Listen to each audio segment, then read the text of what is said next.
Hello बच्चों, let's see this question and here this question says read the information below and answer the question that follow। आपको जो information दे रखी है read करनी है और उसके बेस पे जो क्वेश्चन यहाँ पर दिया है वो आपको सॉल्व करना है। तो पहले हम रीड करते हैं हमारी इन्फॉर्मेशन को।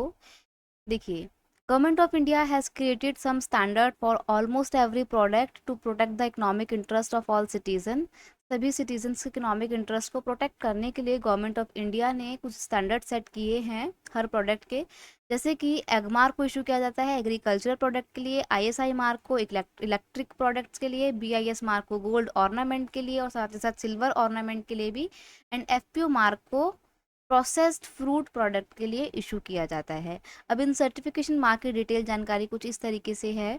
बीआईएस मार्क की बात करें तो इसको कौन इशू करता है? इसको इशू किया जाता है ब्यूरो ऑफ इंडियन स्टैंडर्ड यानी कि बीआईएस के द्वारा। कौन से प्रोडक्ट के लिए? गोल्ड एंड सिल्वर ज्वेलरी के लिए। और ये कब से इशू किया जाता है? अप्रैल 2000 से तो ये गोल्ड की ज्वेलरी के लिए इशू किया जाने जाता है और सिल्वर की ज्वेलरी के लिए इसको 2005 से अब इशू किया जाने लगा है।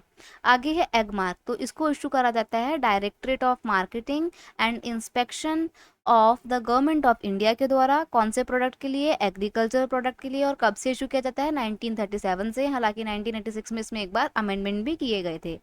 आईएसआई मार्क की बात करें तो इसको again BIS it's mean bureau of Indian standard के द्वारा इशू किया जाता है। कौन से प्रोडक्ट के लिए? इंडस्ट्रियल प्रोडक्ट्स के लिए, एग्रीकल्चर नहीं सॉरी इलेक्ट्रिकल प्रोडक्ट के लिए भी इसको इशू किया जाता है। आगे है, ये कब से इफेक्ट में आया है? 1955 से। एफपीओ मार्क की बात करें तो इसको ministry of food processing issue करती है। कौन से प्रोडक्ट के लिए? प्रोसेस्ड फ्रूट प्रोडक्ट्स के लिए। और कब से इफेक्ट में है? 1955 से ये इफेक्ट में आया है। इको मार्क की बात करें तो ये अगेन इसको इशू करा जाता है किसके द्वारा? बीआईएस के द्वारा। कौन से प्रोडक्ट के लिए? इको फ्रेंडली प्रोडक्ट के लिए। और कब से अफेक्ट में है? ये 1991 से ये अफेक्ट में है। इसको 1991 से इशू किया जा रहा है। आते हैं अब हमारे क्वेश्चन की तरफ। क्वेश्चन में क्या है? Mrs Ramesh brought a packet of mix pickle from the market of Chandni Chowk. Chandni Chowk के मार्केट से मिस्टर रमेश जो हैं वो अचार का एक पैकेट लेकर आए हैं मिक्स पिकल का, ठीक है।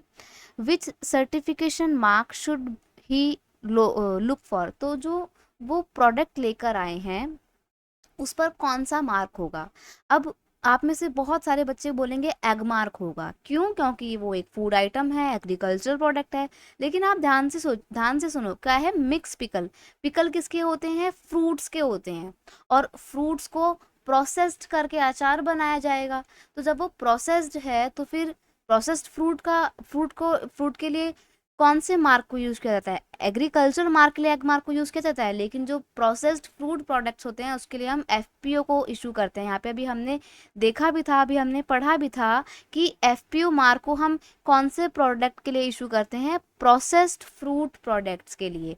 और जो हमारा अचार बना है, जो पिकल होते हैं, वो भी फ्रूट से ही बनते हैं। मैंगो का आपने अचार बहुत खाया होगा, तो मैंगो को धूप में सुखाकर प्रोसेस्ड कर कर उसका बनाया जाता है अचार। तो इसलिए जो आपके अचार के डब्बे होंगे, पिकल का पैकेट जो होगा, उसमें आप चेक करिएगा, उसमें एफपीओ मार्क यहाँ पे आपको देखने को मिल जाएगा। तो ऑप्शन सी जो है वो आपका यहाँ पर बिल्कुल सही आंसर हो जाएगा, FPO mark. I hope you understood it well. Best of luck.